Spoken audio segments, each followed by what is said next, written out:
Hello, everyone, and welcome to Weekly Manga Recap here on September the 14th of 2018. I'm Nick, here alongside Chris, and it's not the 14th, it's the 13th. I don't know dates. How are you doing, man? That would have been, so like when the aliens came to dissect our podcast and the cultural significance it had, that's where they would have sat there like, is this humor? Is this a subtle joke that he did not realize?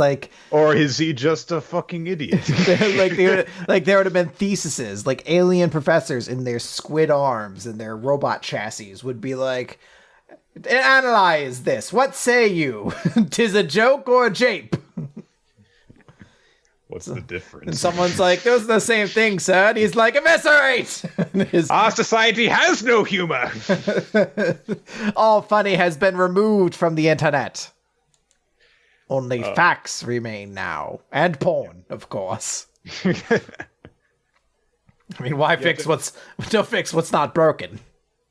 You have to understand that when you're nocturnal, you go to sleep one day and then you wake up and it's still the same day all of the time. So, yeah, shut up. I have been having a weird week, Chris, but it's been getting better. Honestly, like when we did the commentary of Iron Fist last night, that's when it really started to turn a corner. So I'm doing a lot better. Yeah, that's good to hear. Yeah. So there you go, guys. Not arguing with Yu-Gi-Oh fans on Twitter anymore. I just made one comment. I subtweeted as like, I have no idea why someone would make an 11-minute video in 2018 discussing why Pot of Greed is banned. It's so stupid. And people were like, well, if you would actually watch the video, you would know that. Look, I don't care if you do a video about Pot of Greed, okay? It just seems to me that as someone, like, I've been part of the Yu-Gi-Oh fandom for 15 years and kind of fallen out of actually playing the game in about half of that. So for knowing how broken that card was even back before the game was insanely fast, it seems like you should be able to explain that in less than 12 minutes. It's one of those things, like, Pot of Greed is a card that exists solely because it was manufactured by a game that needed it for dramatic moments. When a character has nothing in their hand, but they need several cards to do their cool win combo. It's like, oh, well, I'll draw a Pot of Greed for that. But when you look at it on the surface, you're like, wait, a card that gives you 2 cards for no other resource whatsoever? That's stupid. Who would design something like that? And it feels like that should be the reason.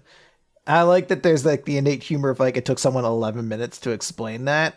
But I don't know how it is that you got that shit like immediately too, because I remember seeing the tweet. It was within like 10 minutes or something like that. I was like, oh, Nick must have posted this yesterday. It was like 6 minutes ago. I was like, Jesus. And I'm like, how do I post dumb shit all day? I never get somebody like, what audience do you exclusively attract that's just like, no, sir? Now, before I get even more comments, because we've put this up on YouTube now, I do want to say is like I did watch the majority of that video. And also, I watched the entirety of one of that guy's other videos. I don't like the guy's style, but I'm not here to talk shit on him. And I did see that it was like, okay, it was more than just like, well, if we break down and analyze how this card, what is he? You draw 2 cards for 1. What could be so broken about? No, there's a lot more to it than that. And I think that the guy just has a long-winded style from the bit of his stuff that I've seen.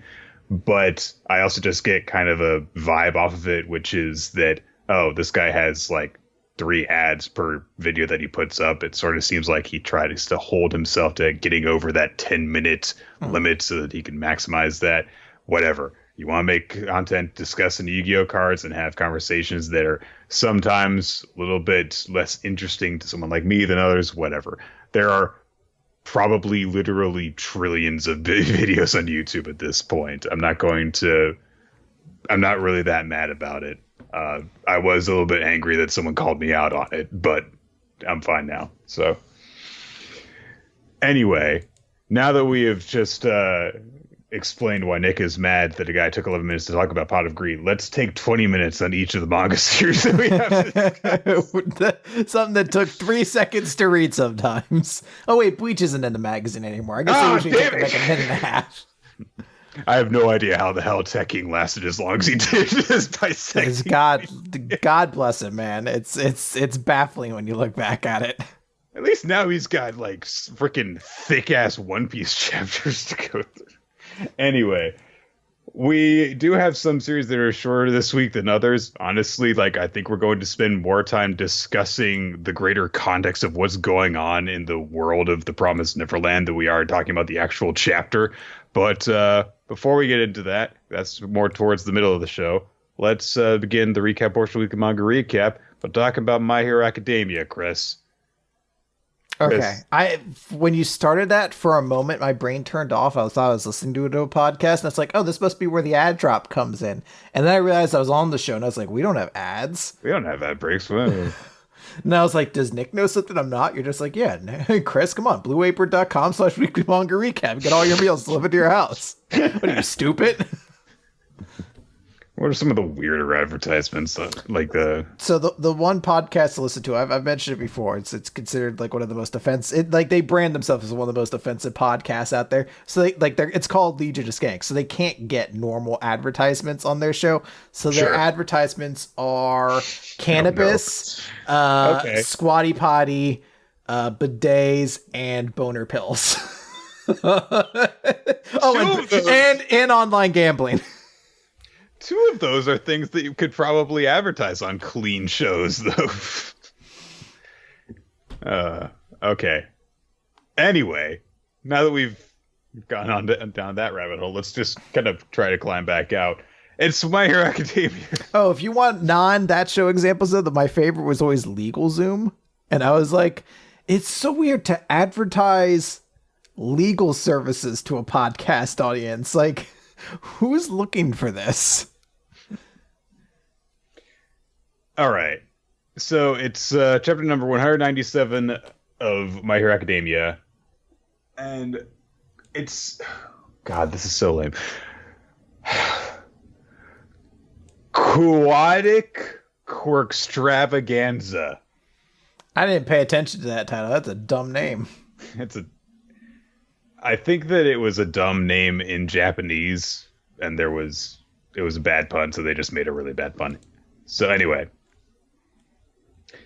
Class 1A, Suyu has come up with a strategy that involves her molting some weird slimy stuff off her body, which has caused Class 1B to think that there are, for some reason, 3 Asuis heading towards them. Using, what was it, Shishida, I think was his name, his super smell. But in reality, it's just the 3 remaining members of Class 1A's team. They just have, like, pheromones on him, a fluid that is causing her to exude her scent. Yes. And there is actually a very long ass callback because Deku and Mineta have a conversation because they realize what's going on, because way back during that exam where the Villain Society first made their appearance, they were isolated with her and she explained all of her powers and stuff. They're like, oh, okay, so she must have managed to master that poisonous stingy fluid thing that she can do for a different purpose. And so that's what's going on. It looked like she did a Kagebunshin thing, but she actually just used the other 2 as decoys, basically. Also, as Suyu is hopping along, her hops make the sound effect Froppy, like her name. Okay. So that's what's going on now. Vine, I forget Shiozaki, that was her name. I'm getting a little too good at some of these names, Chris. There's so many characters. You're gonna reach that One Piece point for me where I'm just like, oh God, why do I know these names? I can't do math, but I know these names. Shiozaki, who introduces that her superhero name is just Vine, which is just very lazy, honestly. It's weird because she's surrounded by Dragon Shroud and Gevadon or whatever. Gevaldon. And you're like, Vine. Like, that's where, like, because generally speaking, when it comes to My Hero Academia names, I'm like, okay, a lot of these are, like, creative enough. But like sometimes when like a character writes like an OC into a Batman like universe, something like that, to like my villain, and they're like, "No, I don't want to be Poison Ivy, but I also want to control plants." So like, what's a name I could use? Vine. Like on this thing's just like okay. And then she ends up marrying Batman. Yeah, well, yeah, they're the true romance. Yeah. Anyhow, yeah, it is kind of weird, especially because she has this whole like theme down with penance and the Christ imagery and everything, and she's like, I am fine. That's my name. But yeah, we get to the remaining Class 1B members, their superhero names, which come up sort of naturally because Shiozaki's like, I swear on my superhero name, Vine, that I shall judge them. Now, tell me their positions, oh apocalypse beast. And Shishida's like, that's not my superhero name. It's Givalden. Anyway, they're over there. And then like they were just like, well, we don't know how he'll announce it, so fuck it. He doesn't say it, but just know his name's Dragon Shroud. Which is a pretty awesome name, I think. So, and they're like, "Oh, hey, you've got like Kaminari's thingy stuck on your butt." And the person that Shiozaki finds is Kaminari, and she pulls him out of all of the cover. And they're like, "Oh shit!" Because Kaminari's like, "I'm gonna zap you all," but Shiozaki just does what she did during the school festival and just a giant wall of vines everywhere surrounds him in a cocoon of them. Someone's like a dome around herself. But Kaminari's like, that's okay. I've still got my sniping thing that I can do. But at that point, Dragon Shroud, or Hiryu, reveals his quirk, which is scales. Basically, he can just grow tough scales in all sorts of different ways, including using them as projectiles, which he can launch out of his body. And he uses that to knock the target off of Shishida's body. So now Kaminari can't use his sniping thing, and if he tries to just blast everywhere, then he'll just get stopped by the vine. So he's been pretty well dealt with. And then Shizaki gets told, there's more coming, so get the vines up. And she's like, yeah, okay. Tell me their positions, Shishida. And then all of a sudden she freezes. And Hiryu realizes that wasn't me talking who told you to get the vines up. And so Shinso used his vocoder mask thingy in order to trick them again while they were distracted. Persona chords. Vocoder thingy. So Bane mask. So we established that this whole thing was actually just a diversion. Kaminari never actually intended to shock everyone. He just knew that he would be their primary concern. So if he would cause a bunch of chaos and allow Shinso to get the chance to use his ability to brainwash one of them. And Shinso acknowledges it's not like I was, underestimating you, but that was a good plan. And it shows that you guys have a lot more experience than me. Shishida at this point is completely freaked out. So Hiryu's trying to get them back together and on the same page, and he's shouting out commands and trying to get information, and Shishida's just like pointing whenever he asks him for information. He's so afraid to respond to him verbally because that way Shinso will get his brainwashing in on him. So here he's like, come on, if we can see each other's lips moving, then whatever. And he tries to knock Shiozaki out of the trance, but Tsuyu comes in with her long-ass tongue, takes her out of the way, and so basically Shiozaki is down and can't be reached by the others. Hiryu tries to warn Shishida that Tsuyu is in hiding because she's hopping around between cover and he can't keep his eyes on her. He tries to ask for where she is because Shishida can still smell her, but he's not replying. So he's like, oh, come on. And then Tsuyu just kicks him in the fucking face. That would hurt, the amount of distance that she fucking travels in order to do this drop kick. The whole loss you'd have to build up. So at this point, it's almost basically just down to Shishida and just him. he goes storming into the cover where Shinso is hiding, because he can just still smell him even if he is hiding. Shinso, while he's barging through the pipes and stuff that he's hiding in, he uses Aizawa's binding cloth in order to tug a big pipe down onto his head. But Shishida's like, that's still not enough to stop me. All of a sudden, however, Hiryu is flying through the air, and he's like, Dakapaka Beast! And he's like, you can't fool me. I'm not gonna respond to you because you're talking and wait a minute. He didn't call me a pocket beast before, and he just gets... It looks like... This would hurt, okay? Having someone else's skull driven into your ear. It would really hurt. Wasn't this... Didn't the authors of Pain have this as a finisher for a while, and they had to, like, figure out how to use it better because they kept just, like, slamming dudes' heads against each other instead? Yeah, they basically, every time they use it now, they kind of just have to be like, don't... Put your fucking head forward so you don't kill each other. Yeah. And now, yeah, it's like the top of Hiryu's skull is sent into Shishida's ear. That would really hurt both of them. But it knocks them both out. So there you go.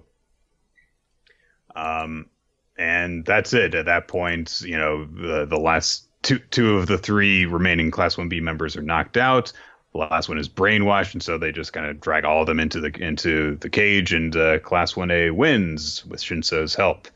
And we get this kind of like, yeah, they did it with his presence that let them control the field. But Shinso is just thinking to himself that he needs to get stronger.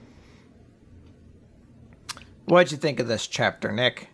I quite liked it. It was some very clever stuff in the combat. I liked that we got to see how Kaminari has gotten better this whole thing. When he first showed up, he would just do his, like, I zap everyone and then I get stupid. And then we got to see him against Shiketsu do more precise stuff. And now we see that even just using his power just as a threat without actually... Because he wasn't effective in terms of offense at any point during this fight because Shishida shook off the paralysis and he didn't get really to zap anyone else. But it seems like he's getting built up and that experience is really paying off with him. Yeah. No, also Shinso was impressive, I guess, maybe. I don't know. I mean, it's fun. We got some cool stuff. I'm kind of glad this fight didn't like take like an hour and like a month and a half to kind of get through. Like it's kind of quick and in there and done. Especially because we got to stop in on like 4 more before this is over. So. Yeah, and since again we kind of mentioned before that like the principal cast is split up amongst them, it really doesn't feel like any are just gonna be like glossed over. It's not like it's gonna be like when they were doing the exams and it was just like, we'll touch base on what like Jiro and Koda are doing, but we don't have time to really show the whole thing. That's probably not the best example because I guess they did, but there were other fights that they were just like, hey, these guys won, like at the very end or whatever, like they don't have time for necessarily all that here. But since like Todoroki's in one and Bakugo's in another and Deku's in another one, like you're just like, oh, okay, we're probably gonna get at least a little snippet of all of these. Right. There's not one that you can just easily skip past because it consists of Sato and Koda and Ojiro and Sero. I'm trying to think of which are the 4 least important people in the class. Yeah. I liked it though. I think there's good stuff. Yeah. All right. From there, we're going to move on to Food Wars, Shokugeki no Soma, chapter 278, Rustling in the Night. Nick, do you remember your bold proclamation at the end of last week? I do recall saying like she's not going to get kidnapped. Erina is not going to get kidnapped, and that person does not kidnap her. And I was correct about that last part. Half and half correct. She was not kidnapped at the end of the last chapter. Like it was kind of she gets kidnapped immediately after that. I think that at this point, I have to just basically say it's like, okay, Food Wars is at its best when it just does stupid, ridiculous stuff. And honestly, if you just specifically like look at it in terms of like writing and defying expectations and stuff, it's honestly not all that good. Because it goes into some literally, like, they kept on hammering. I was like, oh, this guy is the villain. And I kept on just being like, well, that means he's not the villain then. Like, I kept on anticipating a swerve. And at the end of this one, spoilers. Oh, I guess he was. Okay. I think that the longer that went on, the more I was thinking, like, okay, maybe he is. So, yeah. I'm glad that we haven't put any pizza bets on Food Wars, because I would have definitely lost by now. So yeah, the guy who randomly ambushed Erina at the end of the last chapter and was hidden in shadow and had super glowy, creepy looking eyes. He's just some random fanboy of Erina's wanting her autograph. The most random of fanboys. Like, there's no other detail. It's not like I was like, oh, is this a character we've met before or something like that? It's like, no, it's not. Like, it's just a dude. So it couldn't be like you like, oh, hey, it's like fucking, I don't know why it would be, but it's like Dojima was the person there. And he's just like, Aaron, I have something to tell you. I heard I look at this great meme I found or something like that. Like, it's just a random dude was the fucking cliffhanger to last week.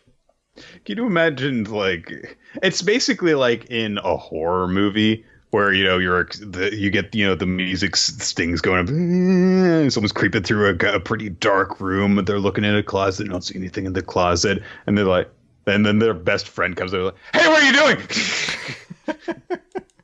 Come on. That's basically what happened here. Yeah.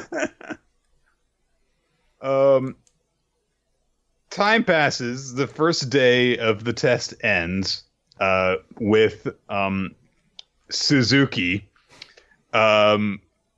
just like leaving without explaining himself to Soma after saying that super ominous statement in the last chapter. And then we just cut over to Hisako, who is on the phone with Erina. And she's like, oh, thank you for blessing me with a phone call. I was like, God. And Erina says, and I quote, hee hee, you can be so dramatic sometimes, Hisako. Okay. They're still not in that, like, comfortable with being friends part of their relationship, I guess. Oh well. So they basically talk about their day. Hisako says, like, oh yeah, you know, things are really busy. We're working at the Mountain Courses Rock Festival, but I'll pass. Don't worry about it. Oh, hey, I heard that Instructor Suzuki proctored the beach course. And Erina's like, yeah. And Hisako says, curse that insolent philanderer! Okay. That's okay. It's how she talks, obviously. I think that we're like, I don't know why it took us this long to notice this like speech pattern, or if it's just been something that's developed recently. It's like when we learn, like, oh, apparently Alice talks like a Valley girl, but this is so much further along than that in the story, so it's even weirder. So Hisako doesn't like anyone hitting on her boss, I guess. And anyway, after they're done talking, Erin is thinking to herself, like, he's not really that bad. He did give me these flowers. But then she remembers what Yoshino said, maybe you like him. And she's like, no, I'm a fucking dean of a fucking school. I don't have time for boys. I'm a big toughie. We cut over to some other people. Basically the usual, like, Soma's friends group. I don't want to say Polaris Storm because Ikumi's there and she's not part of Polaris, but she always hangs out with them anyway. And she's talking about, like, oh god, it was so exhausting. And so it was like, oh, was your place that hard? It's like, well, not that. It's that guys kept on hitting on me. It's like, I guess that would get exhausting after a while. Good point. Especially if it happens all day. Yeah. Hey, will you take my phone number? Hey, you're hot. Can we use that? I'm working. Go away. Anywho. So, they're still working on the dilapidated house. Soma's group is. Yoshino hears Ikumi say, it's like, there's no point in being popular with guys when none of them is the one you like. And she's like, oh, you like a boy?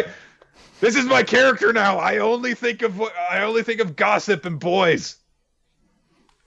I mean, I guess they're, Oh, it's she had good a to have, character I guess, before. one of them. I don't know. Soma thinks again about the weird shit that Suzuki said about Erina. Uh, and then he's like, oh, well, I'm going to go take a walk. Wanders around. They have a fucking balcony at this place. And Erina's hanging out around the balcony looking at the stars. And so like, yeah, of course she didn't randomly go away. And then he like starts to go outside, and there's this weird little moment where he sees her like framed by the moonlight, and he's just kind of stunned for a second because this is the big shipping scene, Chris.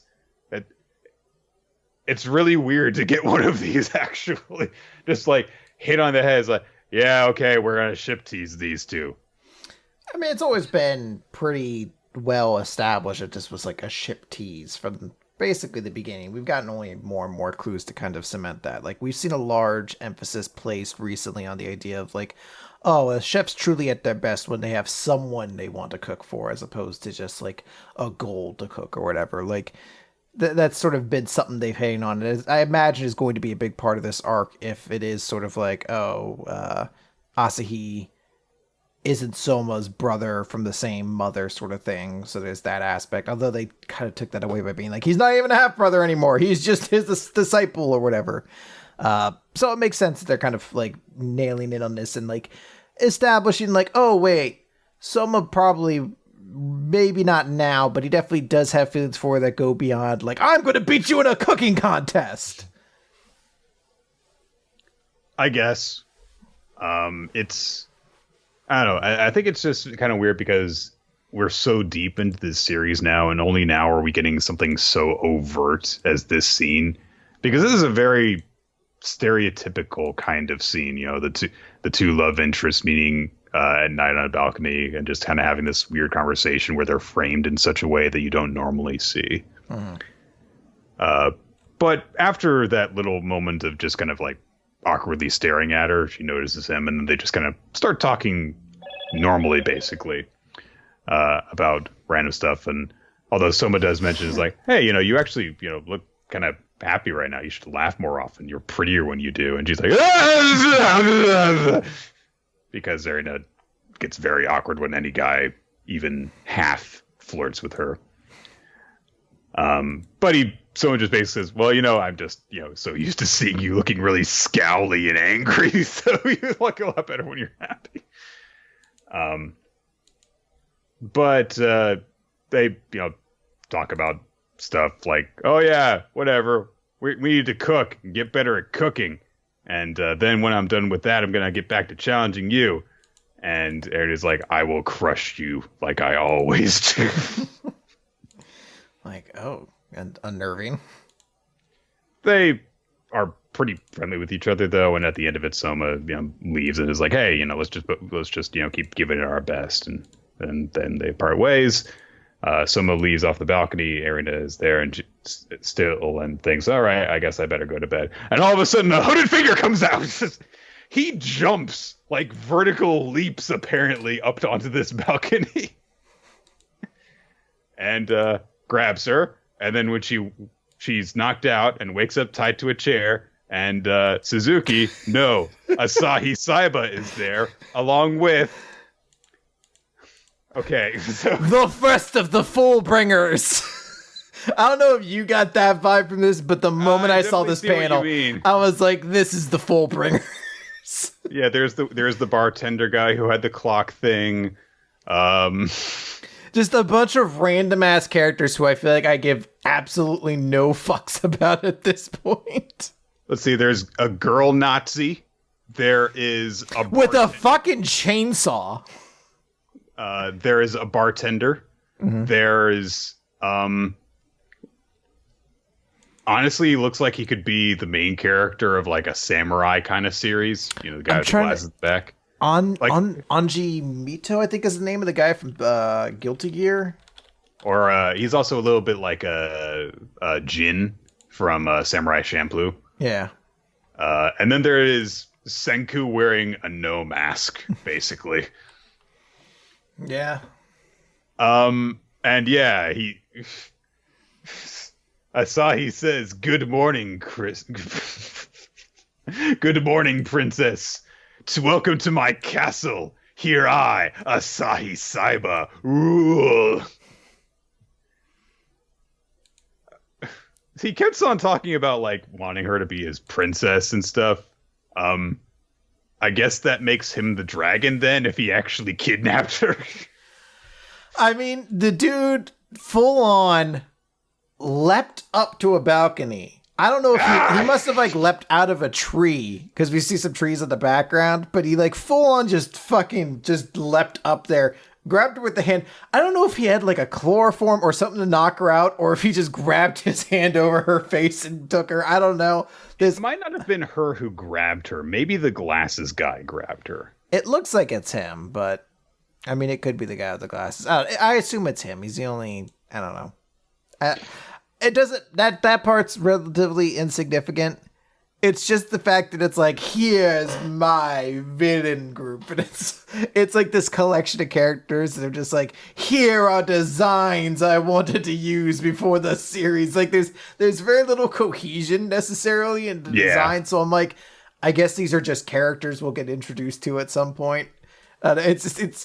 I wasn't expecting in the middle of the beach arc to be like, and now the real 6 funeral wreaths. It's very weird when you consider that Asahi's whole thing up to this point was like, she shall be mine, I shall seduce her, and the princess will be mine. You know, doing all these things like picking her up and courting her and all this stuff, and then just be like, and come here. Like, I guess that the explanation is going to be something along the lines of he was waiting for this point when they're going to be away from Totsuki Institute and they're going to be more difficult to find, or she would have been less protected. But still, it's just a really weird and sudden turn for them to do that. And also, if you're going to kidnap someone, why would you tell one of the closest people to them they're going away for a while before you do it? I don't know. I don't know. I can't give a reason for loss. This has been a very strange arc for this series, and I'll just say that I'm looking forward to seeing where it goes. All right. And speaking of going places, let's go to Eden Zero, where, well, this happened. So, we're in Eden Zero. This is chapter 11, Machina Maker. And we get our big color spread with a, reference to Griffin from Rave Master. The bunny girl from a couple chapters ago makes it. So we recap, they're trying to escape the planet. They're being chased by the police. They can't get past this wall. And Weiss shows up, says, let me have your ship and I'll get into space. And that's where we kind of pick up as that conversation continues. And of course, Rebecca's like, no, I'm not giving you the ship. Like, what are you going to do? And he's like, just give it to me because we're going to be fucked anyway. And he's like, I mean, at least I have an ID so I can get myself out of that situation. And then Shiki's just like, take the ship. And Rebecca's like, it's not yours to give. He's like, take it. So he gets on it, and as he gets on, we see different little sigils appearing up and down his arms, similar to the ether gear that Shiki uses. And he says, I'm the captain of this ship now. And everyone notices... Okay. Whoever the hell adapted this script. You just know that they were like, I'm the captain now. Look at me. Look at me. I'm the captain now. So he appears all over his arm, and then there's this big thing like chemical symbols are appearing and all sorts of shit. He upgrading the OS. Yeah, he's like, it's really, there's like 7 different like dimensions of screens appearing around him as the ship itself is literally reworked around him. And then he's like, not just reworked, like parts of it are coming undone and being put back together on the exterior of it. Yeah, it's almost like it's being like transformed, like a transformer, but he's doing it all entirely from this console, just with the sigils upon his arm. And he rebuilds the ship instantaneously. Ether jets are online, and a new fixed up ship is able to bypass that wall and get them through. And they're like, wow, that's super incredible. What is that? And he says, oh, well, this is the Aether gear for rebuilding machines, the Machina Maker. And they explain, like, yeah, that's also how he fixed Happy in the future, because he was able to just fix a machine. Even one that was broken and dead, he just repaired it. Well, Happy was originally a cat, and then he rebuilt him as a machine, I believe. I might be. He could rebuild him. He had the technology. Yeah, and then he does the same thing to Pino. He's like, yeah, and I also fixed your leg right now. Ba-doop. And I do like this because Shiki's like, Machina Maker, you give my Ether Gear a cool name too. He's like, he already has a name. All right, fine. It's a Thwomp Boy. And he's like, that's great. Yeah! Thwomp Boy! So they get out of the atmosphere of the planet. They're like, we did it. We're in space. And they get a call, and it's the real Professor Wise, the current Professor Wise, the Professor Wise that will get explained in literally a couple of moments here. And they're like, oh, God, I finally got through. Are you guys okay? You know, like, we've been trying to call you. Did you guys watch the news? You can't go to Norma. It's on a do not travel list. And they're like, we don't get it. Why is it? Like, are you talking to us in the future? He's like, no, this isn't the future. It's the present. You guys made it back to your own time, and you didn't understand. Like, Norma is only in the past because that's how it exists. That's the reality of Norma now, because it had its time eaten by a space monster called a chronophage that devours planets' time. And this is one of my favorite things. Nick, you know how much I love time travel stories. As nebulous as the time is defined, the better. So there is a space dragon that eats time from planets. And they note that, yeah, it ate Norma's time, 50 years of it. So the 50 years ago Norma's past is its present. It simply is what it is. That's how it exists now. So that isn't Professor Weiss from the planet, you know, from the past. This is Professor Weiss that exists currently. And there's sort of a long explanation, like Professor Weiss, the current one. I guess we call them Professor Weiss and Professor Weiss X as the one that's in the future. I don't know, because he's the one who I figure is going to be less significant to the story overall. Professor Weiss from you could also call them Weiss and Professor Weiss, because young Weiss is not a professor. That is true. So Professor Weiss explains, like, yeah, like me and most Normans, we left. We got out of it. I went into adventuring with my fucking bunny lady over here. And they're like, isn't that the girl from the bar? Yeah. And he's like, you know, Pino's like, are you my master? And he's like, no, I only fixed your body, but, you know, your memory's probably still damaged. Your master, you said, was the Great Demon King, which is Shiki's grandpa, as we recall from the first chapter. And then he like moves out of the phone. I guess it has holographic technology that he could take advantage. He's like, who's that stud muffin over there?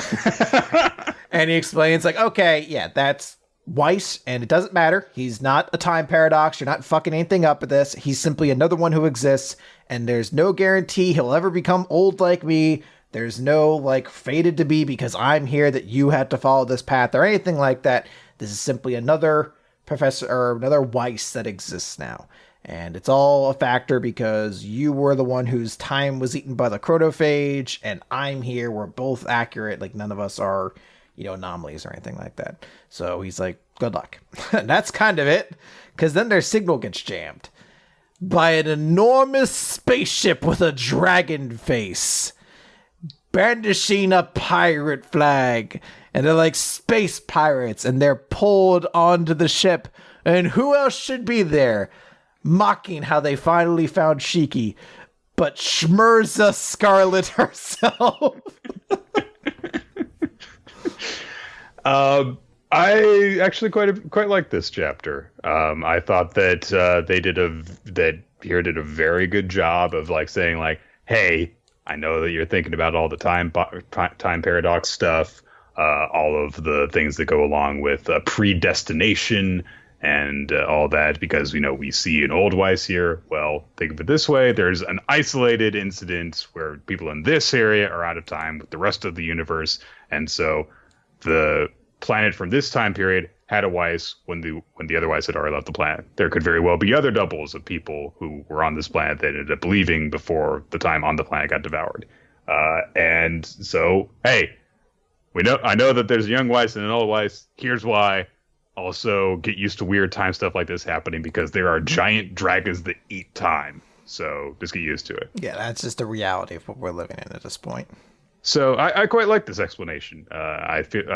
It's actually one of the less bullshitty explanations for time travel that I've heard in all of the various different stuff that I've consumed as media. So, yeah, no, I mean, I definitely dig it. I think it's, I'm fine with a series that's like, hey, we're gonna put time travel in as long as they're upfront with how time travel works. It's kind of why I liked Lost. Lost was confusing, but they made it very clear. They're like, wait a minute, if I'm here, doesn't this mean that happens? And like, there's one character who's just like, whatever happens, happens. That's it. You could try to think of paradox shit, but it doesn't matter. If we're here in the past and we show up in this picture, then we were always here. That's just reality now. And here's the same thing where they're just like, there is no time paradox. There's nothing weird. There's just two Weisses. There's nothing fucked up about it. There's just this one, and he has an entire independent life for him to live now.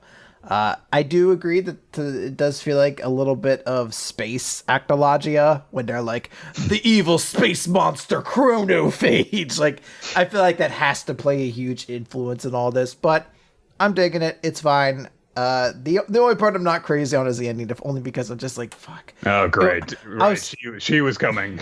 I was kind of enjoying the series when like there were characters in it that weren't just all carbon copies of characters from Fairy Tail, but now I'm like, fuck, we're just outright getting Erza in this fucking story.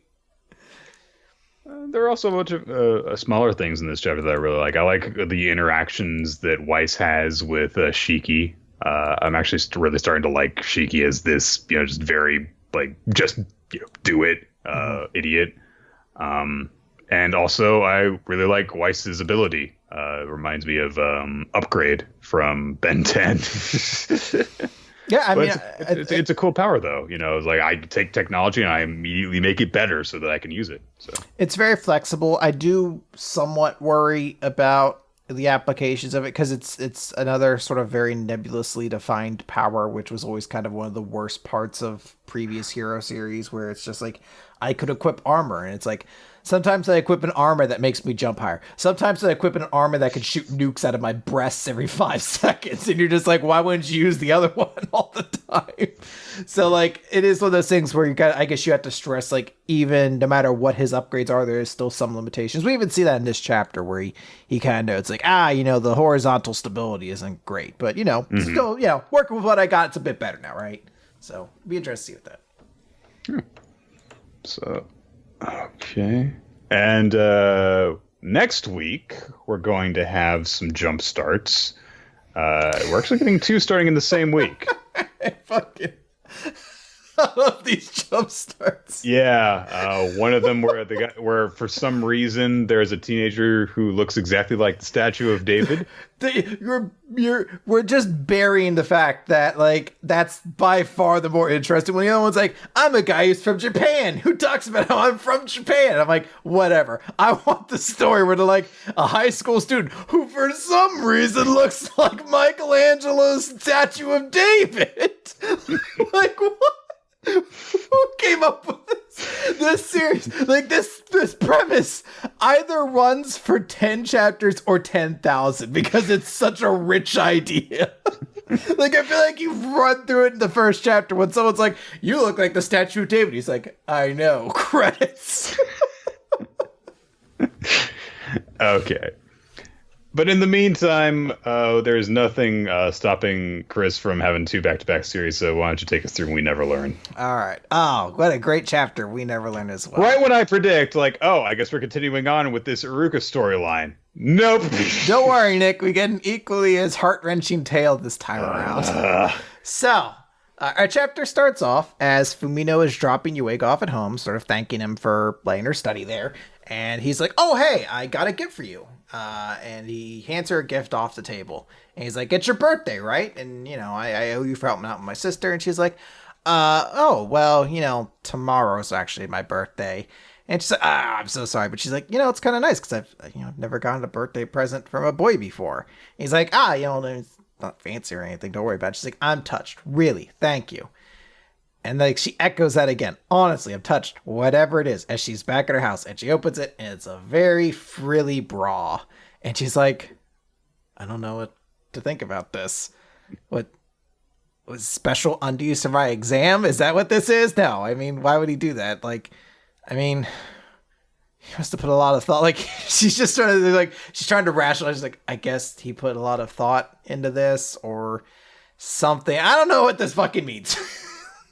See, so many situations we never learn could be avoided if, for example, Fumino picked up at the phone and said, "Hey, Yuiga, did you mean to give me a bra?"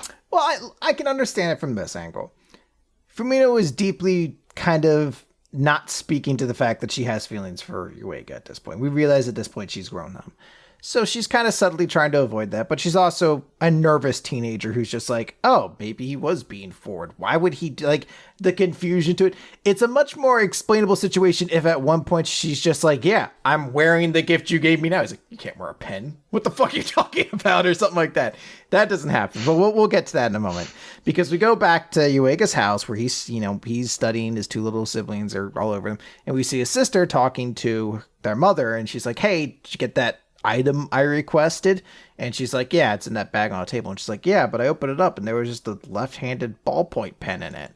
And we're like, oh, accidentally Yuiga mixed up the gifts and gave her the bra that was meant for her sister.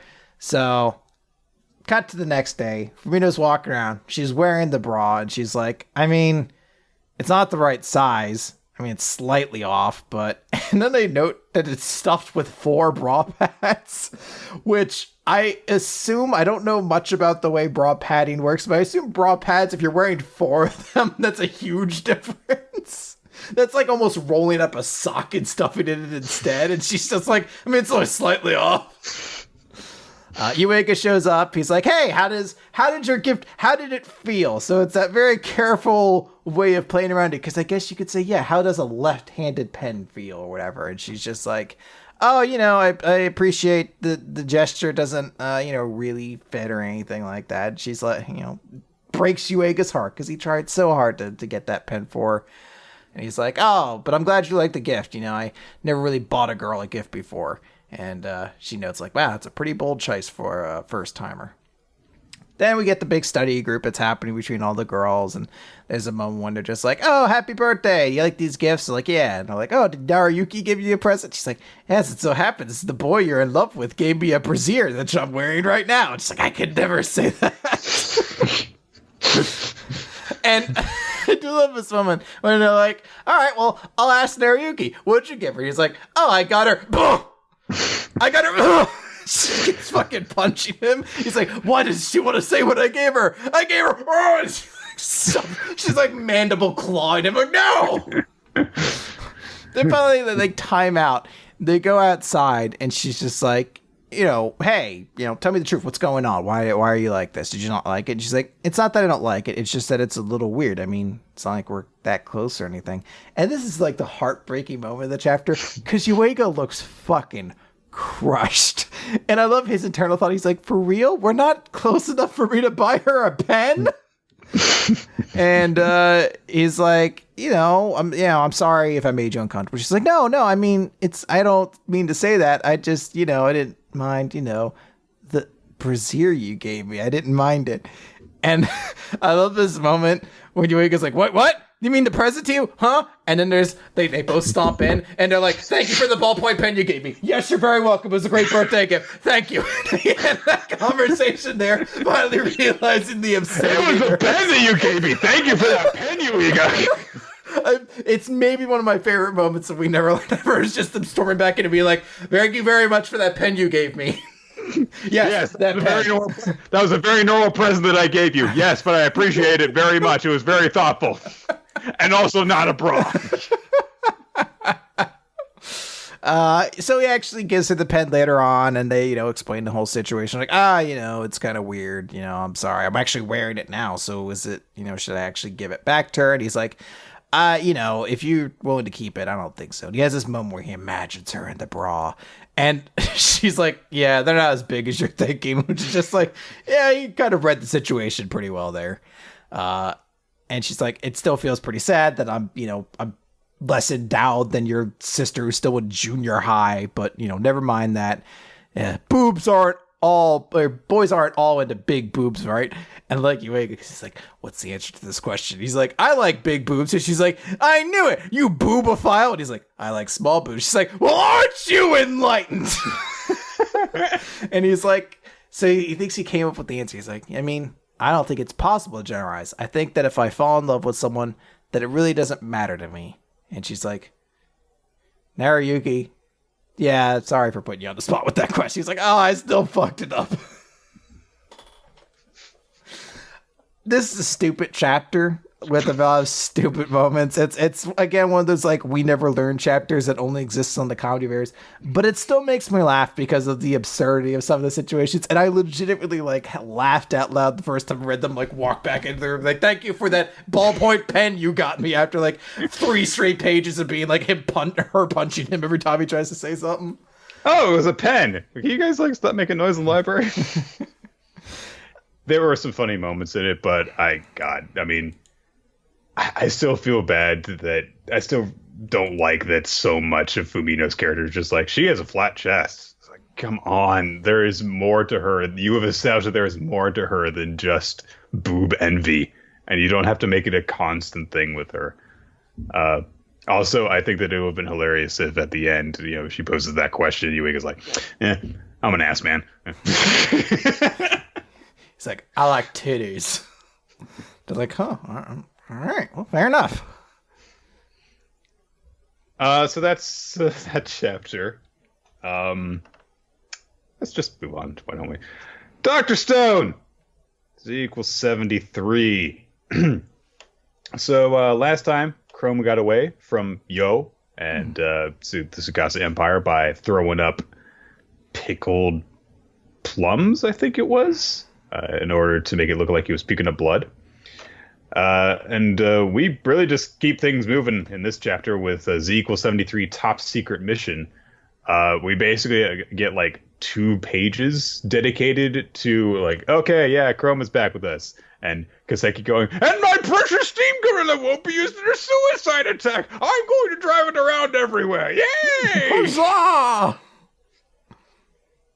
And Seiku's like, yeah, and our tank's going to become a really useful commodity once we get to the final battlefield. Everyone's like, the final battlefield? Oh, yeah, because the next step basically is they're just going for the miracle cave. They're gonna take it so that they can make the revival fluid and make gunpowder.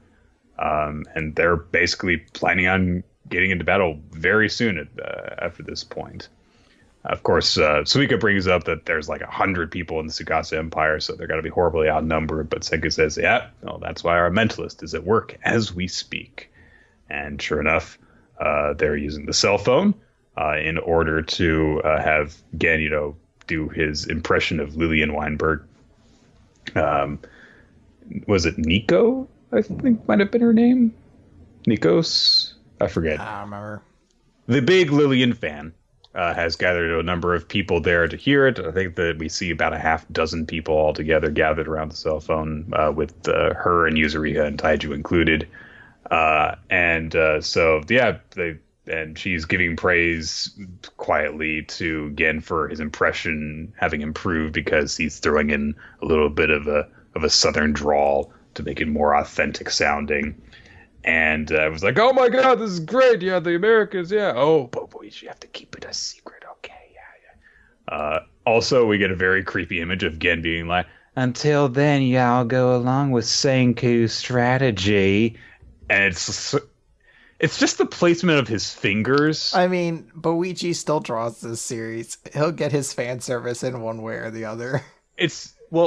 The part that's creepy about it to me is that and this is deliberate, it's drawn in such a way that it's basically like he's taking the mask off. But also the placement of the fingers in the mouth, it's like he's puppeting it. It's just very deliberately creepy imagery for this heroic character. And I know I totally read it as him mouth fucking her. Like finger fucking the mouth. I was like, yeah, Boichi's gonna draw. You can do that if you want.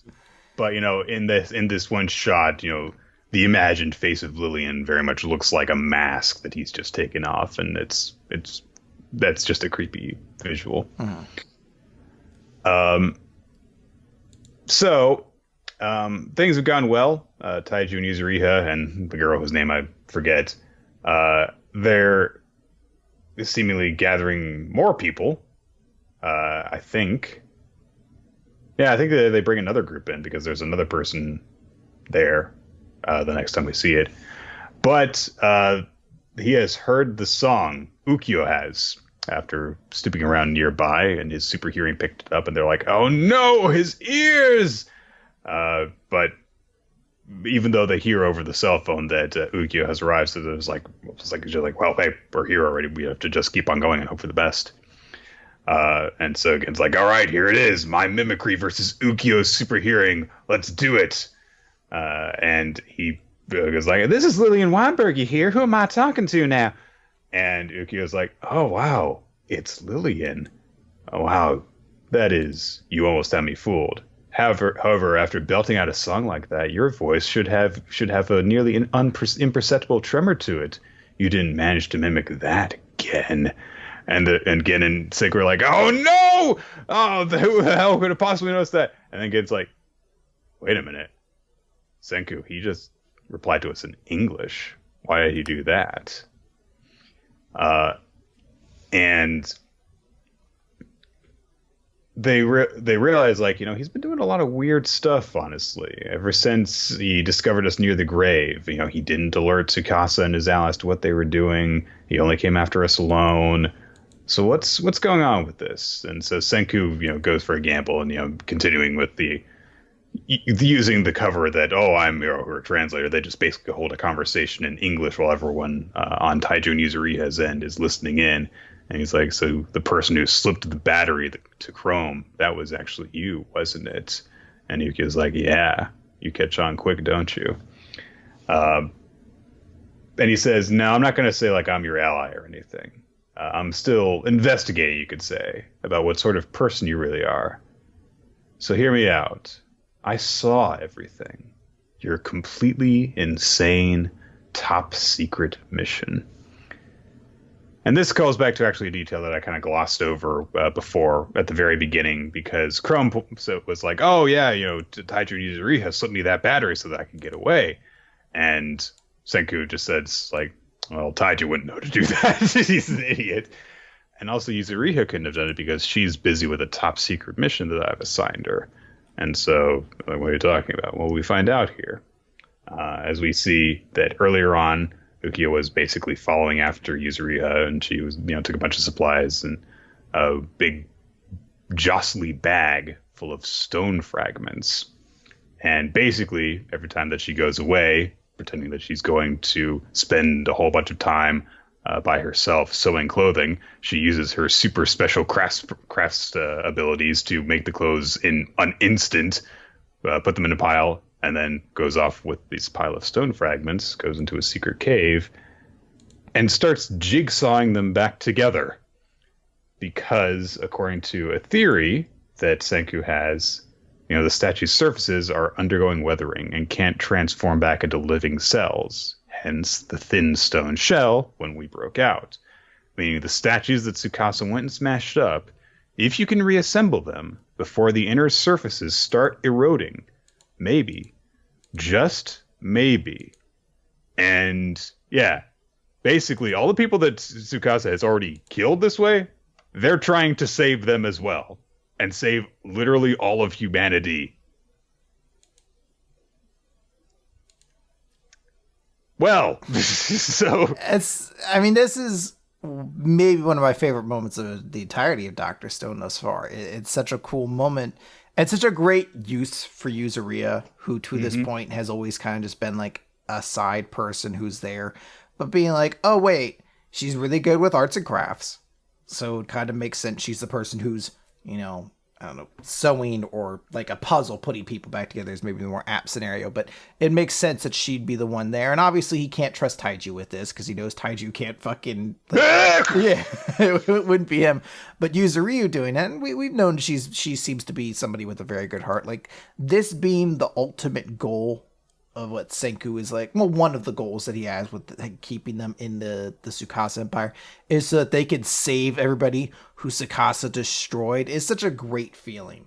when you're just like, fuck yeah, like these are the heroes of the story when you see them doing something like this. And you're like, wow, they're going through all this effort to make sure every person who's turned to stone still gets a chance to live. Like, it's a great moment. Yeah, I was blown away when I saw this. Like, I could not believe it that they were literally going like, no, Senku is this like absolutist in terms of saving humanity, and it puts him in completely direct contrast with Tsukasa, and really plays that up. And with this kind of thing, you can see like why Ukiyo was so blown away that he wanted to kind of give these guys a chance. So. It's nice to see that there's a wide range of these sorts of characters. So, people are saying Nikki was the name of the character. So, like, Nikki was kind of turned to the side when she's like, oh, you were able to preserve this thing that I loved so much. You were able to give it to me. And I seen what kind of people you are from that. Ukiyo's not like that. He wasn't swayed by, like, oh, the rumors of America still being around, anything like that. But instead, he kept seeing what they were doing, and that's what turned him over. So it wasn't just this one-pronged attack of like Senku being like, "Hey, we're gonna be able to give you guys coke and fucking music and shit like that." It's what he's doing on a deeper level beyond it of like, we're gonna save humanity. And Ukiyo is just so flabbergasted by that's what's been meeting him to always being this quasi double agent and everything. I love that sort of feeling. It's just really cool. Yeah. And also when you consider just like the amount of work you would have to do to put together a statue that's been shattered like that. Oh God, like, yeah. Jeez. So yeah, I'm looking forward to more. Yeah, no, I dug this chapter a lot. This was a great little place to put Yuzuriya and to give her something to really do. Mm-hmm. So absolutely dug it. Let's move on from there. 7 Deadly Sins. Yes, let's take a look at 7 Deadly Sins, chapter 281, The Fairy Kings. I don't know why it's pluralized there, but the Fairy King versus the Angel of Death. So last time we saw the full transformation. What happens when King's fairy wings reach their full growth?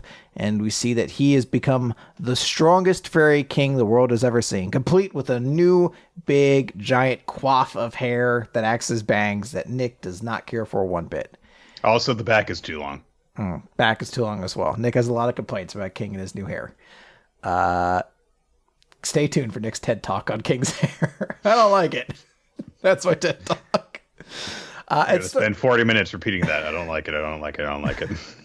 I like the way this starts off, though, because we have a moment where Hawk's like, hey, who is that? And Elizabeth's like, yeah, that's magic. It's like the deepest, clear blue lake. And Diana has this moment where she's like, it's just not like his magic, but like everything about him, it's different. Are you really the king I know? And he turns, he's like, don't worry. It's still me.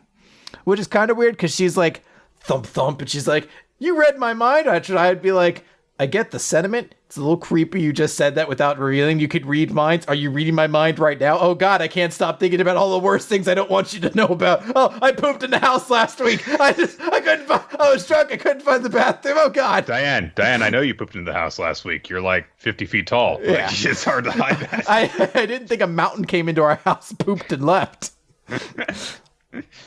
So he's like, all right, man, let's wrap this fight up once and for all. And we get this cool panel where we see Mail, and he's all talking all over himself, like, don't interfere, my sins can't be forgiven, I hate myself, stay out of this, Elizabeth, I hate you, Elizabeth, I must make us whole. And King's like, a stream of curses keep flowing out of him. He's more of a talker than I thought. And everyone else is like, what are you talking about? I don't hear anything. So I guess King, with his new ability to sort of hear minds, is able to even hear Mail in his twisted state. So there's a big bunch of combat, and he throws his big spiraling blast of love, and we see that it's ineffective because everyone's saved when they're trapped inside the 8th form of the Spirit Spear Pollen Garden, and everybody, including even Dorere and Oslo's bodies, which is actually very important because at first I was like, oh fuck, did he fucking revive these characters? At least one of them he has not. Maybe the jury's still out on Dorere, but we get some pretty good confirmation later that Oslo actually is still dead. And Diane's pretty scared. She's like, no, what are you doing? If you trap us inside here, you won't be able to use your spear for anything else. Turns out that's not a limitation anymore because in this new powered up form, he can use every fucking spirit. He makes his big guardian form that's punching him. He does his giant like army of blades move. He has everything kind of happening all at once. He can use them all concurrently. And he has a moment where he's like, Male, I don't know you that well, but there are some things between us that run in parallels. I've also lost precious time, and I've lost precious friends along the way. And you can't get back those things you lost. That's where I'm kind of noting that. We know from that sentiment there that Oslo should be dead. Maybe there's still room for Durere, but probably not. But he knows. He also has Helbrum's on Helbrum's little fragments on his chain. He knows that I know you have somebody. I know you have somebody who cares about you with all of your heart. So you kind of had to live for that person. And Vale is just screaming like, "Stay out of this!" And he's completely outclassed by King in every single way. King's not being hit. He's dodging all of his blows. He reveals the true form of his first form of the spear, which is sort of like a spear, but instead of a blade, it's almost as though it's kind of like the antenna blossoming out of like a tropical flower. It's a very cool visual. And he says, "That's why I'm not going to kill you." And he thinks to himself, am I doing the right thing? Oslo, Helbrum. And he says, but if you're not satisfied, then I'll take you on as many times as you want. Because I'm the fairy king Harlequin. It's like a lazy JoJo pose. Like he doesn't put his all into it. He bends over a little bit for it to be unnatural, but he really needs to like get that extra 10 degrees of bending in. I am the fairy king Harlequin or some shit like that. Yeah. It doesn't get that in. And Male starts to react violently. Not like he's shooting out a bunch of beams or anything like that, but like he's exploding. And we have a moment where we close in on Gauther, and he's kind of trapped in, I believe it was the chastity power that was used on him, and it created Naja, who's sort of like covering him, like was on top of him and pushing him down. She's just like, no, you stole my innocence and my heart, and now we're going to be the heavy shackles that keep your body bound for eternity. And she starts almost trying to like push him into this darkness that they're in. And he's just like, for eternity? I'm so happy. And he pops up and he's like, I have no regrets whatsoever. Even if we could turn back time, I would still choose the path that led me to you. And he says, you're the only girl in my heart. You mean the world to me. I want to live my life always having these feelings for you, which is a very sweet sentiment to take that, sinister, like, I'm going to turn your memories of this loved one against you. And he's just like, that's great. I get to always like be with you. This is awesome. And like, I never regret the decisions we made that brought us together. Even though it was surrounded with tragedy, I'm still happy for those memories. It's a very, very smart sentiment for him to have. And it ends the illusion. Naja hugs him and Gauther is revived and says, hey, will you grant me one last request?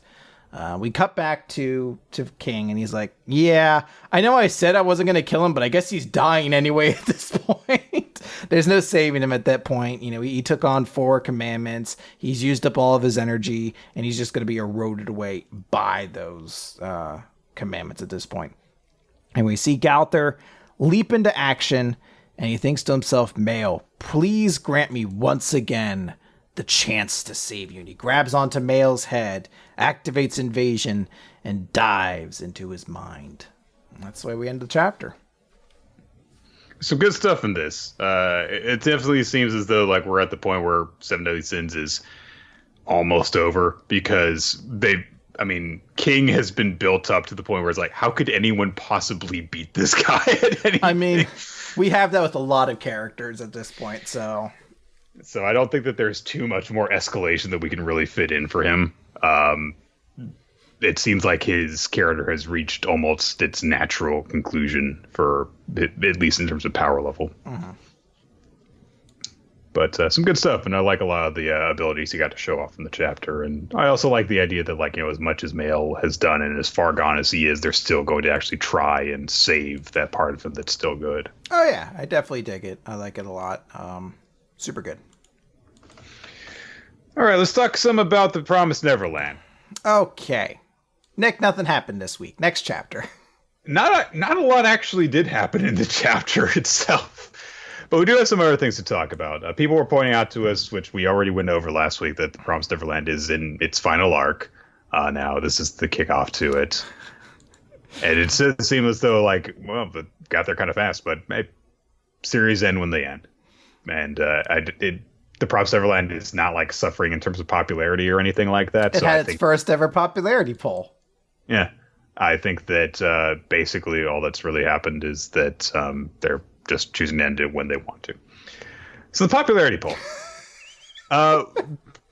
If you actually go onto Viz's website for the reader, it actually says like there are some surprises in this, and it's like there's not multiple surprises. There's one surprise. Every person I feel like had the exact same reaction when they read this popularity poll result.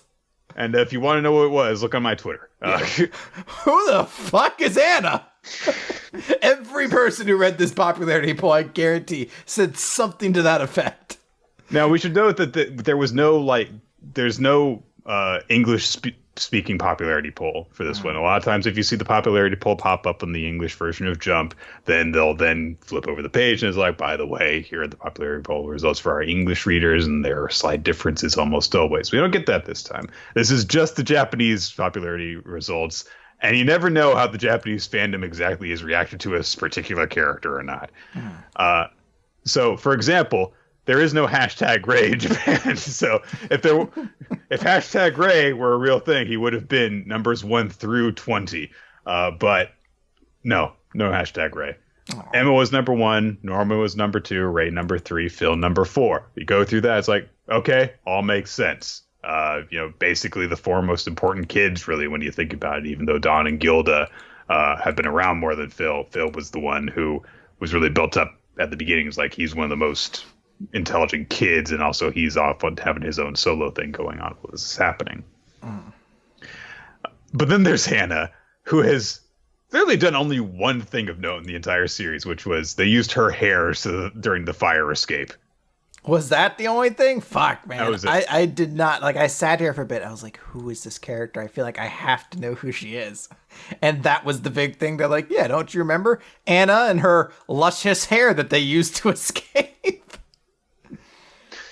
I don't pretend to know exactly what the hell was causing certain characters to be popular or not. I recognize almost every other character. Hang on, let me look at the fucking tiny people in the back. I guess the cute girls are just popular in this manga, Chris, because like Connie's on here. I mean, I can understand Connie being on there because her death kicks everything off. And I can understand why, I get why Jillian is this high on the list because she has she has dual wielded machine guns. I think it plays to her design. She has a very loud design that fits to a thematic kind of theme that you're like, yeah, she's like a really hyperactive, covered in stickers, has that Shibuya kind of feel to them. I get it. And I don't remember it all though. I can't it would be as though if Chris were at that spot, or Fat Chops or something like that, where you're just like, who? These kids have nothing. I feel like they all just are seen in large swaths. I do think it has to be character design that has influenced a lot of this stuff, because you look at some characters like freaking Oliver. Seriously? Okay. Also, I think it is kind of funny that the bunny that Connie had is more popular than her. I mean, the bunny was a more important character. Let's be real.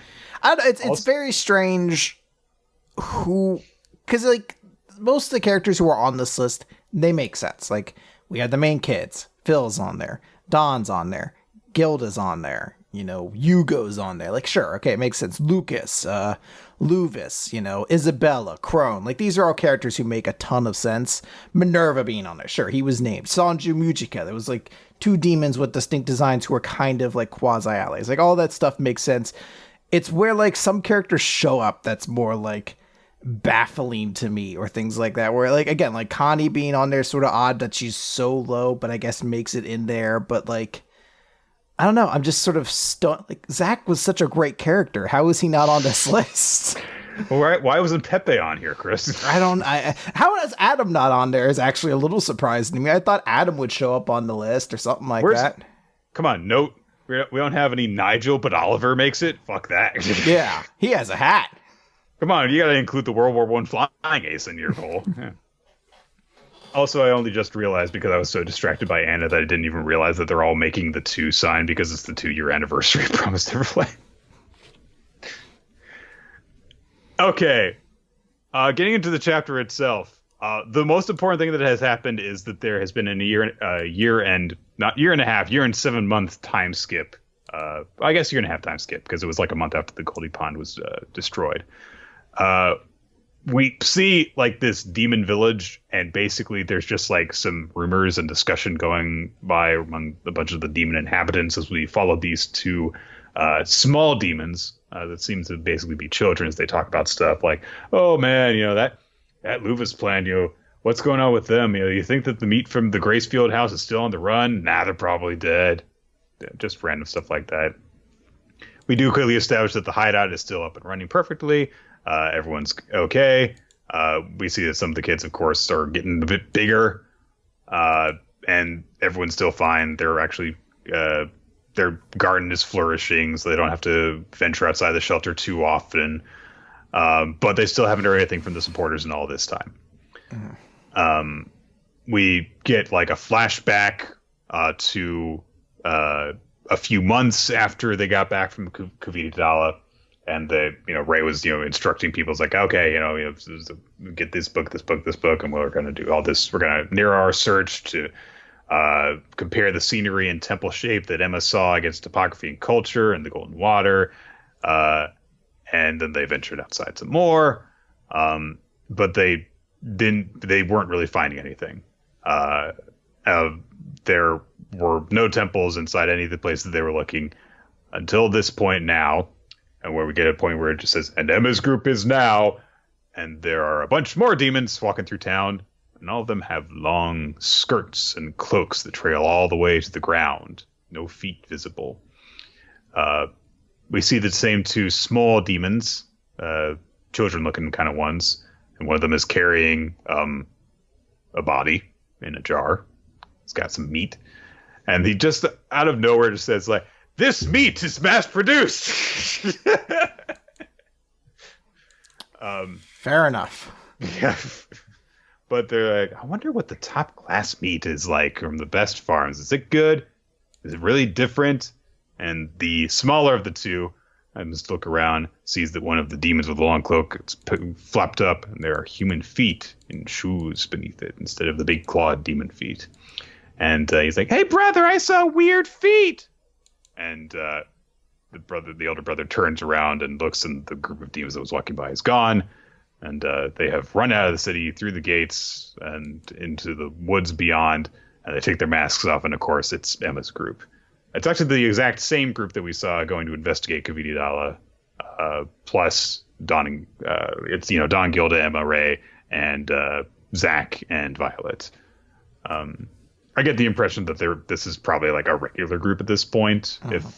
If they've probably been the ones to always have gone out and try and find the temples and stuff like that. And we also get the note that's like, oh, it was Don's fuck up. He's the one who couldn't help but flip the skirt around when he was walking. They've got these special disguises and stuff that Nigel and some of the others made so that they could go into town in order to look around and stuff. And basically, they've got super special demon disguises now, so that they can infiltrate into places that normally wouldn't be able to go. So we get this, very, very good look at, the older designs of these characters. These guys are, teenagers now, after this amount of time has passed. I like Emma's braid thing on the one side of her face, the side that, is missing the ear. So it's like, hey, I want to, have a little bit longer thing here so that my weird head hole is not showing. Might as well do something with that. Also, Ray looks bizarrely mature, and it's kind of throwing me a bit. I imagine he's still the same old Ray. He's still #Ray, but he's like, I haven't needed to get older in maturity because I've always been mature. I was baby memories from then on, and I was exactly always a proper, fully grown adult. Now I just smolder more. Yeah. Boom, panties dropped. Boom, panties dropped. Are you even interested in girls or anything, Ray? No, I just like having power over people. I'm very sexual, which isn't to say like I'm only sexual for people. I'm sexual for myself. Exclusively. Other people can't compare. Oh, hashtag Ray, you're so hashtag Ray.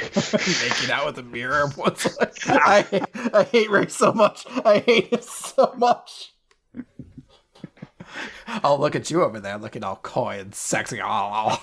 He's like starts making out with his hand. Ray, are you like practicing making out? I was like, no, this is the real deal. Oh yes, Ray. It's like, I hate Ray so much. How is he still alive? Every time we go out looking for one of these temples, and every time I hope that maybe the demons will run faster than Ray, but no.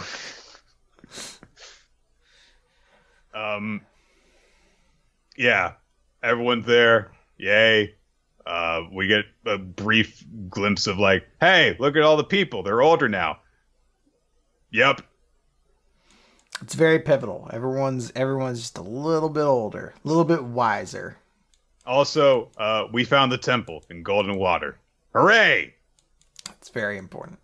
So this is a pretty significant chapter in terms of like, oh, we got this pretty big time skip. And it's somewhat interesting because it's like, it's not that long of a general time skip because it's only been, I guess, like maybe like a year and a couple months since the Goldie Pond, because I think they kind of indicated it took a couple months to even just do that trip out to where the eye was and everything like that.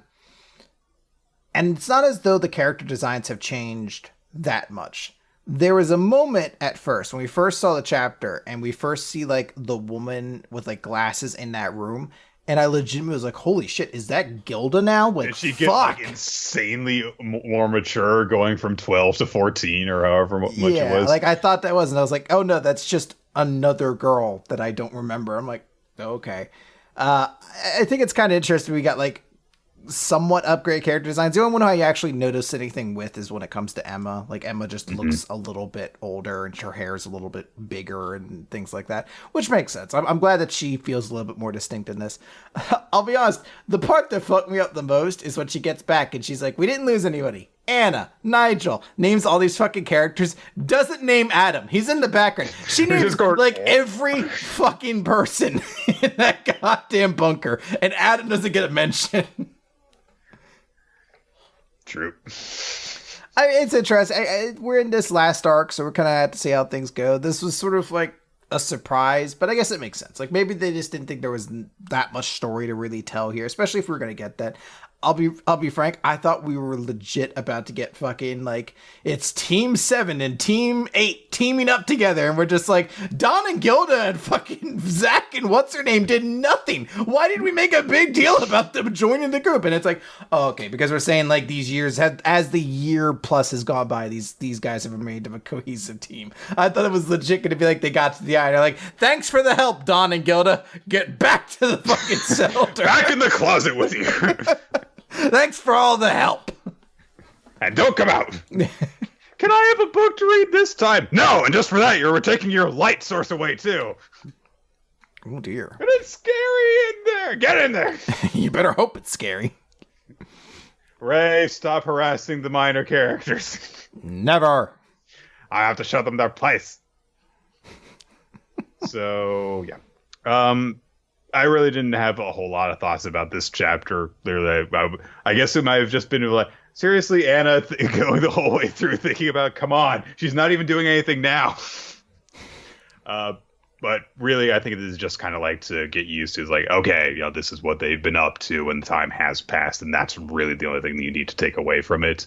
Other than like they have a goal now, and they're going to be moving towards that. And they did do a pretty smart thing, I think, in terms of putting the time skip here, because they had a lot of searching to do because they had no idea where to start. They didn't have like a particular goal in mind. And that's a pretty good way to say it's like, okay, they had to do a lot of busy work and meet a lot of dead ends over this whole time. But you're going to see the parts of the story where the plot actually progresses. And that's where we're picking up now after that time has passed. So.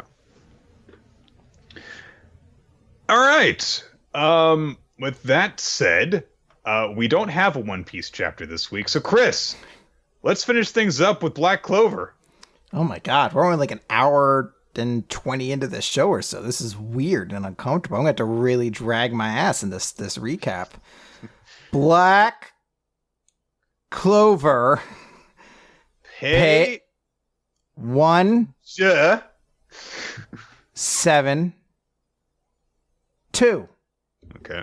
172 now. 172 rebirth. So last time, Fuego Leon woke up and his great fire erupted, and we saw the great fire spirit Salamander had joined alongside him.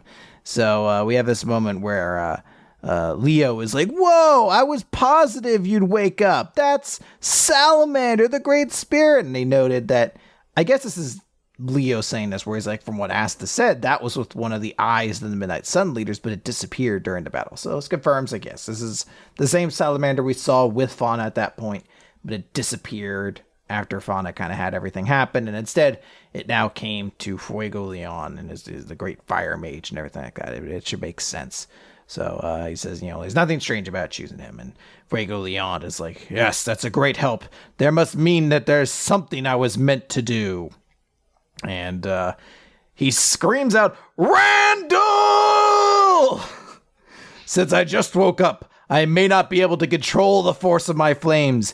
Endure them and don't die. Which is such a cool line to shout out, where you're just like, I don't think I can hold back, so don't you die, motherfucker. It seems like one of those things that's one of those things that kind of lets you know, it's like, oh, I guess that he and Mario Leona actually are siblings, aren't they? Yeah. And Randall's like, hey, even if you were chosen by a spirit, you're still just a human. So you're never going to be a match for... Yes, no, Jay, like he's in the middle of his fucking douchey villain speech. And Salamander is just like, ain't nobody got time for this. And he's like, holy shit, the fire is too intense. It's taking the air away. I can't even breathe. You blasted royal. And he... clasps in these paws of fire that we've seen the various members of the Crimson Lions use before. And he says, as the captain of the Crimson Lion Kings, I will not permit you to use my vice captain's body for any more tyranny. And he won in a very quick effort. He defeated Randall and has sort of eliminated him as that threat to this. And everybody is very excited. They're like, wow, you're the best. You're too awesome. And Leo has this moment where he's like, yeah, that's my brother. And even though he's so cool, I'm going to surpass him one day. But then he's like, oh, hey, right. By the way, Sis is the captain now because you've been in a coma for a while. And he's like, huh? Ah, yes, our sister. Well, that's technically how it should be in the first place. But, silly me, I've made her do something out of character. And I'm just like, no, you should always be the captain. I like you a lot more. But he notes that Salamander is telling him about the magic powers from beings that aren't human all over the capital, and that it's the battle that has just begun. And he thinks back to when he saw William. Presumably, I guess that was who did it to him. He saw him way back when he was first taken out of commission. His arm was fucked up, so now we have that confirmation that he was just hanging out there with his mask off. Yeah. Looking like an idiot. So then we get kind of an odd little jump over. We're in the headquarters of the Golden Dawn, which makes sense. This is William Vengeance's guild, and he is, essentially the body of his is now leashed. The odd thing, though, is he gathers all the remaining elves there, and he has them all change into the guild uniform for the Golden Dawn, and they're all just like, this is kind of like a weird fetish or something, right? Like, this is kind of weird. He invited us all here to change clothes to look like this. And there's two people who are spying in on this. They're like, whoa, what's happening? He's too much for us. And we see the entire side of the castle ripped into oblivion. And we see Langris is there, now transformed with the power of one of the elves. And he says, well, everybody's here. And the female assistant there. Actually, no. This is, I think, what's his name? Is this the Wizard King's assistant? Wow. Maxie? Max? Something? I don't know who this is. It's a very effeminate face, but part of me looks at it and I'm like, is it supposed to be the Wizard King's assistant? Because we know that person got changed. I don't remember anymore. I don't know. It's somebody. And they're like, hey, it's likely because everyone was assembled here by your cousin, Patry. And the elfin side of Langris is Latry. It's a very creative family name. But we see Latry saying, I guess twisted people really do think alike. I'm itching to kill human royals myself. The midnight sun is gone. Let's show the humans the golden dawn. And then we cut over to Fangrel. Fandrel? What the fuck's his name? Finral. That's his name. It's been forever since we've seen him. Finral, who's thinking like, oh, big brother. And he's kind of mumbling. Yami just shows up and kicks him straight out of fucking bed. Like, he's still injured and shit. Yami's just like, stop sleeping, idiot. I need your help. Kingdom's in a bad place. And you can feel it, right? That power. And Finral thinks back to when he saw Langris during the Magic Knight's exam. And he's like, I know that power. So I'm going to save you, Langris. Let's go. And that's the chapter. Yep. Yeah. Interesting stuff. I'm not gonna I'm not gonna say it's like, oh, Black Clover, whatever. I did very much like the beginning of the chapter, and then the rest of it just kind of, it's just set up for the confrontations that we have coming up. Presumably, we're going to have some sort of direct confrontation, a rematch of sorts between Finral and Langris. But that's really it. Well, we've got the parts in place, and we established a few more people that are possessed by elves. Langris is a good choice for that, considering the stuff that we saw him do during the Royal Knight's exam. But yeah, okay. I dig it. There's parts of it that are pretty cool. Like, I do kind of like the whole moment with Fuego Leon just like screaming like, I can't hold back, so you better survive. And, you know, small moments here, getting this tease to something coming on. And even kind of the moment of like Latry being like, this, I think, I don't know if he's saying that Patry is also twisted. I assume he was talking about the fact that the host body he took over was kind of like a sinister person as well. At least that's what I'm choosing to read that as. But I don't know. Parts of it I dug. And I do love that moment when he just rips away the side wall of the castle. Like, it's such a cool moment. I do find it weird though. Like, it feels like such like a weird fetishy thing. Like, even like Patrick's like, everybody to the Golden Dawn to wear our uniforms. Everyone's like, why does it matter? He's like, just fucking do it. The impression that I've got is that they weren't changed, but that basically almost everyone in the Golden Dawn was possessed by elves, and so maybe they were wearing the Golden Dawn uniform, which happens to bear a striking resemblance to the old Royals uniform. Maybe that is what it's supposed to be. I thought he maybe had them all over and changed them into it, but it would make sense that most of the characters in the guild ended up being that way. Because we know that Yuno was one of the people who almost transformed, but he just overcame it. But we also know Glasses Dude transformed. Most characters, I think, who we know in our Golden Dawn did end up transforming, so it would make sense. Yeah, almost everyone. So, and considering that Vengeance was the captain of them, maybe he somehow saw that potential in them and deliberately gathered people to his guild who had the potential to be possessed that way, so that they could have a centralized power for the inevitable invasion. That makes sense. It does seem to be, as I read it again, more and more what they're trying to say on that. So that's it. That is Black Clover. That is our weekly manga recap for this week. So let's name our favorites. Favorite chapter MVP. I'm going to give my favorite chapter to Seven Deadly Sins. Really fun chapter this week. I was really excited by how everything kind of played together.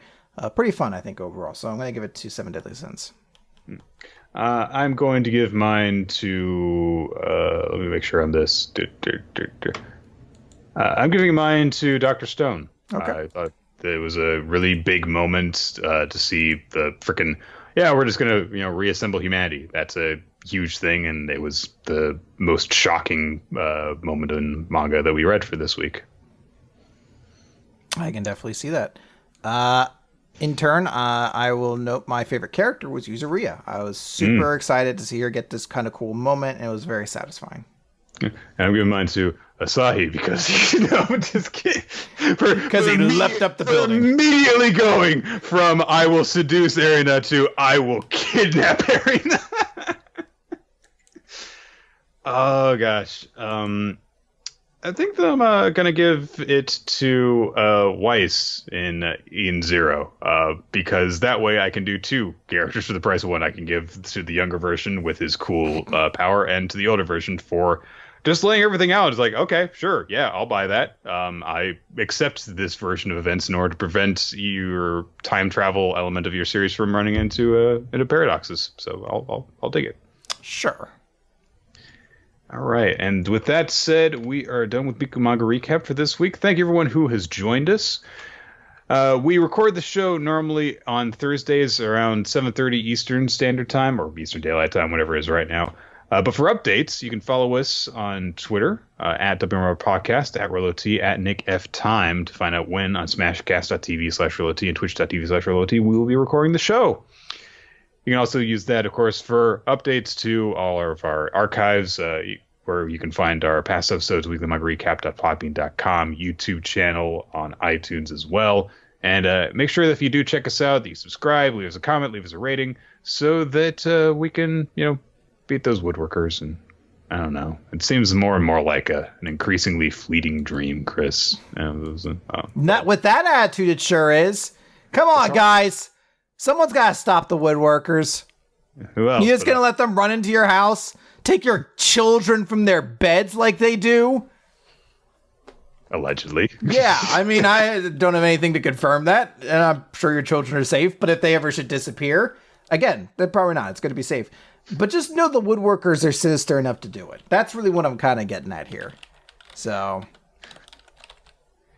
if you want to send feedback to us, ask us questions for our Q&A episodes, and suggest manga for us to read, you can send that stuff via email to weeklymangarecap@yahoo.com. Also, be sure to check out our Discord server. It's a good place to discuss the stuff that we are currently working on for the show, to make suggestions for each manga for us to read. Lots of different channels in our on our server, so check that out as well. And special thanks to our Patreon supporters. Your support lets us create all sorts of fun bonus content for you guys to enjoy. We just recorded a special Sadistic September commentary of the first 2 episodes of Season 2 of Iron Fist, because that series is torture enough. And finally, of course, special thanks to Steve Mann, our target artist, and to Infamous Blend for the help you give us. We really appreciate it. And that's going to do it. I actually want to, because I've forgotten to do this for a while, so I'm going to give specifically a couple shout outs, because we've gotten a couple extra reviews on iTunes, so I want to give these. Up in Tree 888 says Chris is a comedic force. The other guys are good too, which I enjoy that. So thank you, DJ Joe. Not a bot 1 2 3 4 5 6 7 8 9 says WRD succeeds where most other manga podcasts fail. No hints of pretentiousness, animosity, or awkward, uninteresting discussions between strangers. Just 2 good friends who are as likely to come up with convoluted theories on most recent chapters as they are to go on wild tangents about wrestling or bizarre school memories. I mean, that is a very accurate assessment of the show. So we are very pretentious, though. I do have the hat, so. And Bulls and Lancer says, you guys are super hilarious to listen to at work, and sometimes I need to step away from my desk because I can't control my laughter. I really enjoy it. You guys do deep dives at each chapter. Keep up the good work. Thank you guys for the 5-star reviews. If you guys ever want to leave a review on iTunes, we will try to check those out and make sure you guys get a shout out because it's greatly appreciated. Someone has to stop the woodworkers. So this is the only way it's going to happen. Let me just see. Are we anywhere in the top 100? We're 110 right now on iTunes, guys.